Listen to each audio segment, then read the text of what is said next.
And we will continue with our evening here. We have two more presenters for us.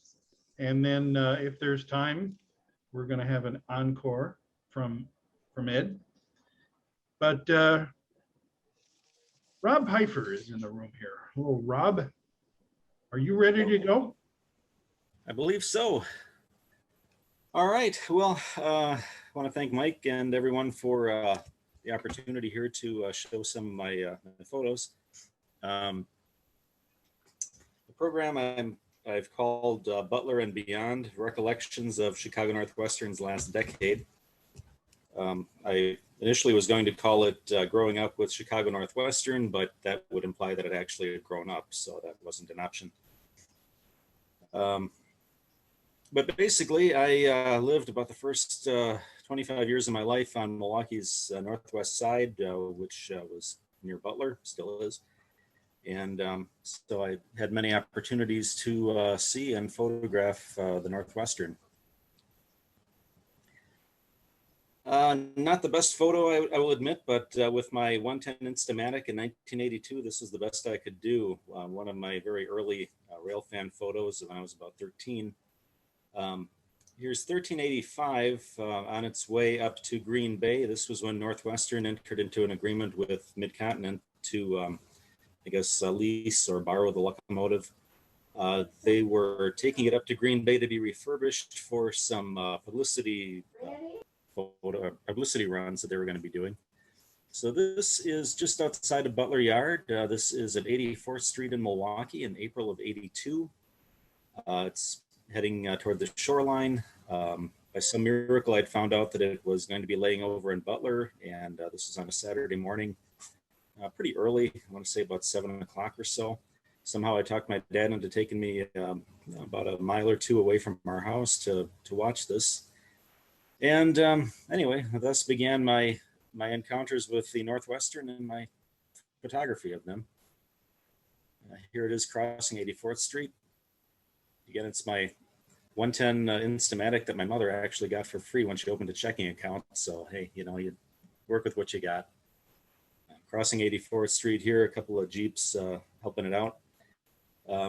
That's not my father. I'm not sure who that is. Another rail fan happened to pull up. I'm sure his photos turned out better. He had a 126 Instamatic, and he was taping some reel-to-reel audio as well. So if anybody knows who he is, let me know. I've always been curious.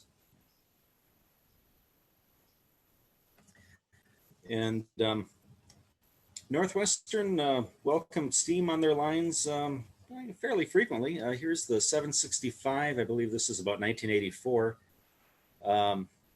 This is in St. Francis. They were doing an excursion down to Chicago. I'm not quite sure who was sponsoring it. I don't really know much about it, unfortunately. But took a little run down to St. Francis. This is actually shortly after I got my driver's license. And had to get a few good photos of it, or I guess okay photos of it. Presidential F units were tucked in behind it. And here is the 1385 working for the Northwestern, doing some runs out of Butler. They called this the Butler 400. Would have been, I think, about 1985, maybe 84.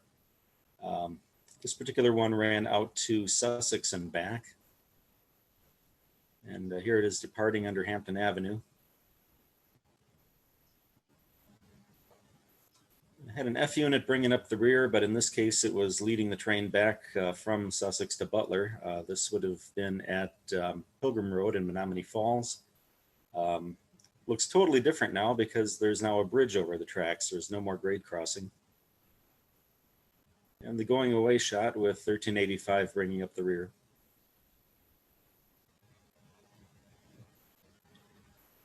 Another of my early photos.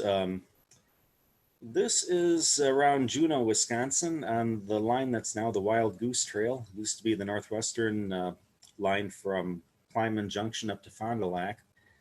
We were coming back from, I was with my parents coming back from our place up north. My dad couldn't find a gas station nearby, so he decided to make use of a farmer's field, and I took advantage of the opportunity to get this train heading northbound. Couple of Jeep 7s.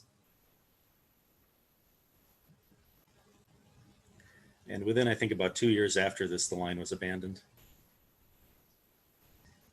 And again, my encounters with the Northwestern included Escanaba, Michigan. In my college years in the late 80s, I had dated a young lady from Escanaba.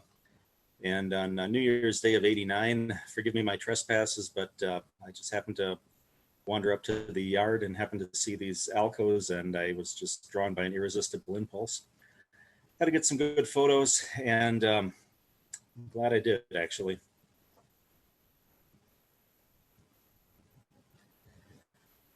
And another item that I came across when going up to my parents' place up north, their place was outside of Watoma, actually between Watoma and Nishkoro, which are on the Northwestern's Marsh Line. It was a line that ran originally from Fond du Lac to Wisconsin Rapids and Marshfield. And included on that line was this bridge at Princeton over the Fox River. It's a swing bridge. The Fox was closed to navigation. The upper Fox was closed to navigation in the early 50s. So I'm sure this bridge has not been swung open in a very long time. But it does survive as part of a snowmobile trail. The line actually was abandoned in '81. And pretty much what it's all about. Butler Yard was the Northwestern's hub of operations in the Milwaukee area. The yard is not in Butler itself, it's kind of adjacent to it, but it was very influential in the development of Butler. A lot of the history of the village of Butler ties into it. And that's acknowledged here on their welcome sign. Here's kind of an overview of the routes that Northwestern operated in their last 10 years or so, the main routes anyway, in the Milwaukee area. Starting at the upper right, their line to Green Bay via Sheboygan and Manitowoc. Heading off to the upper center is the line to Green Bay via Fond du Lac and Oshkosh. In 1988, that north of Granville was sold off to the FRV, although the Northwestern continued to send freights up that way to Green Bay to serve their Green Bay customers and Upper Michigan customers. The line that goes off in the upper left there is the Adams line to Minneapolis-St. Paul. Butler Yard is just below where that line branches off. And heading down to the lower left, the line that went to Waukesha, and at one time until about the mid 80s went to Madison and connected with a line that actually went to the Twin Cities. And at lower right, the line to Chicago, which actually split into two parallel routes, one running along the lakeshore and one a little bit further inland. And I just couldn't stay away from the Northwestern. My first apartment that I rented beginning in 1991 was that building there on the left. The photographer is standing in that Google vehicle, I guess, on Hampton Avenue looking west at Highway 45.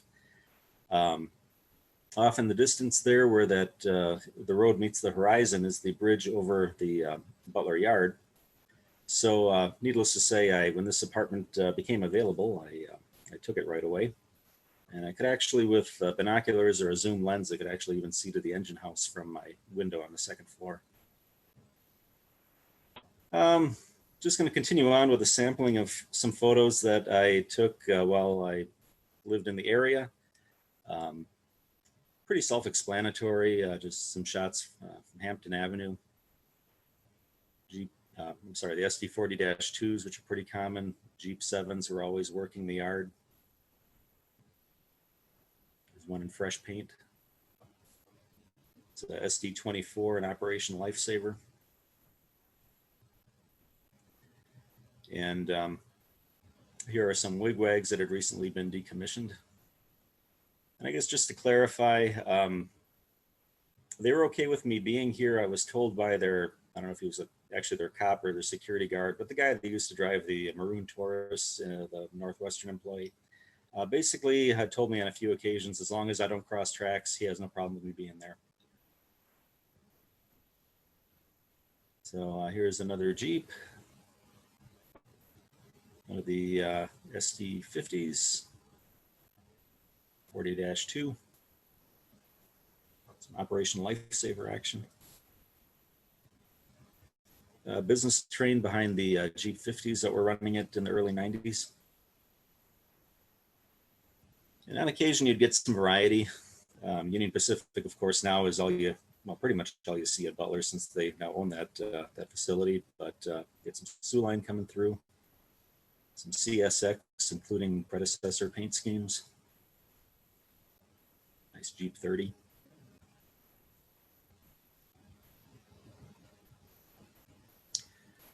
FRV SD24 in the snowstorm. Nice UP unit. You can tell that's been doing battle with the snow. And just a plain Jane FRV that formerly was the Northwestern engine. Conrail SD 40-2. And it was always a treat for about the year or so from, I think, about 1990 to 91 when FRV ran the Lake Superior and Ishpeming alligators into Butler. And of course, the war bonnets came through. That was kind of a treat. Had the GE Super 7 rebuilds that were being leased.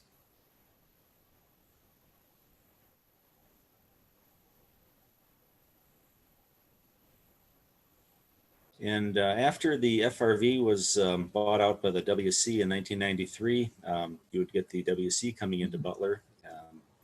There was always quite a bit of variety in their motive power. And back in 91, when I moved into the apartment near Butler and bought a nice camera, a nice 35 millimeter, decided to try my hand at night photography. So here's some samples of that. Our Jeeps sitting around the engine facility. Dash 8 getting ready to head north or possibly west. Another Jeep. Another Dash 8. And some Sioux Line power idling. Wasabi SD9 on lease. Another CSX visitor.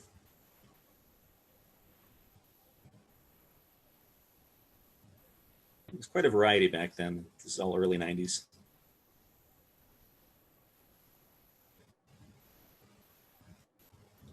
And FRV's lone SD35, formerly from the Southern Railroad. Conrail SD40-2 below Hampton Avenue at night. Another one of their Jeeps at twilight.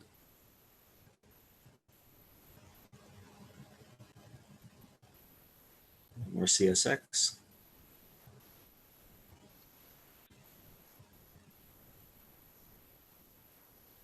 More FRV.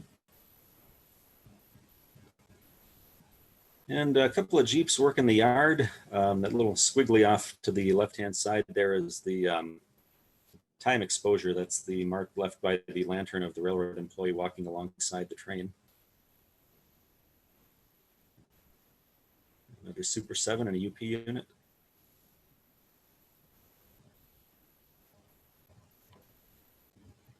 And the ghost of Butler Yard. This is actually what happens when you're doing a time exposure and somebody walks into the frame and stands still for a little bit. And or the war bonnets.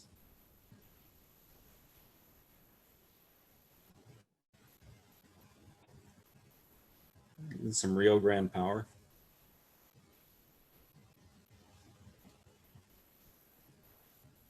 Yeah, we take it for granted today, but back then Union Pacific power was a little bit of a treat.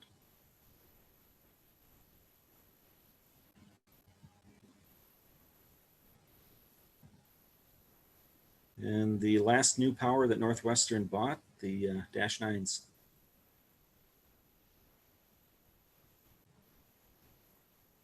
And here we've got a UP unit sitting below Hampton Avenue. And I also ventured a little bit beyond Butler, not just the yard itself. Kind of went on some of the adjoining lines. Here's an eastbound coming in on the Adams line at Sunset. And heading into Butler, getting ready to cross Appleton Avenue is an FRV train with a day's revenue. Looking at it, it's kind of no surprise that FRV didn't succeed. And a Northwestern train that's going to be heading up the FRV to Green Bay. This is at Wisconsin, crossing Mill Road.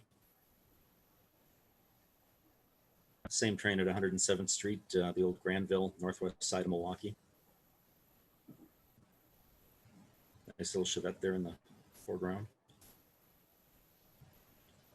This line is now the Eisenbahn Trail. This is in Kewaskum at Highway 28, FRV train heading northbound in January of '93. Getting a little bit of a snow pile. WC train coming into Butler, coming down, approaching 91st Street on the northwest side of Milwaukee. And here it is at 60th, approaching Wisconsin. Having rounded the bend at Wisconsin, I believe in the background is 60th Street Bridge, possibly. I'm hearing some bells here. I'm not really sure what that means, but anyway, it's getting ready to enter into Butler. Crossing the Milwaukee River, a Sheboygan-bound train running Longhood forward.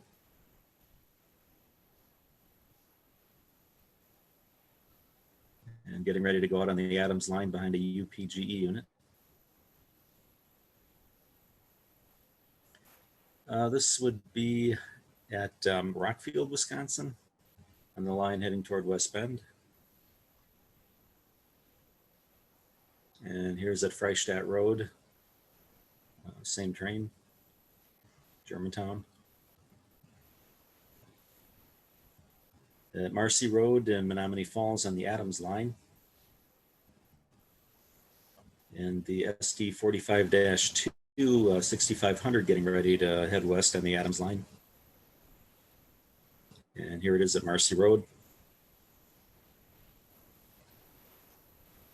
We've got some Santa Fe power there crossing Waukesha Avenue in Sussex.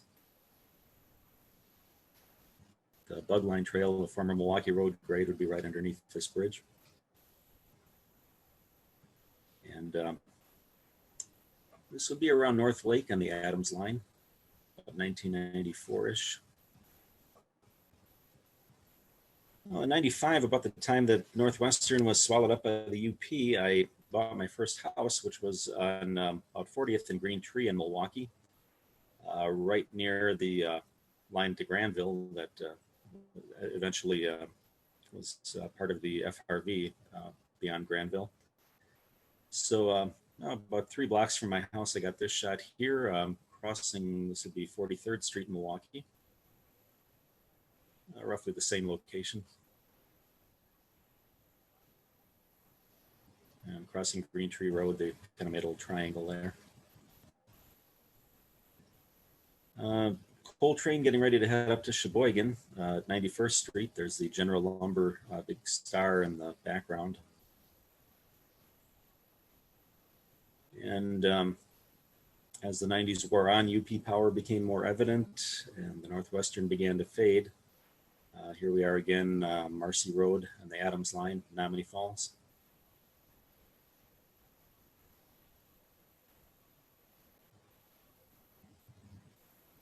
Same location, I believe, or very close to it. Some UP power heading west on the Adams line. It's quite a lash up. Jeep 40X bringing up the tail end of the power. And up in Port Washington, the southbound train behind a couple of UP units.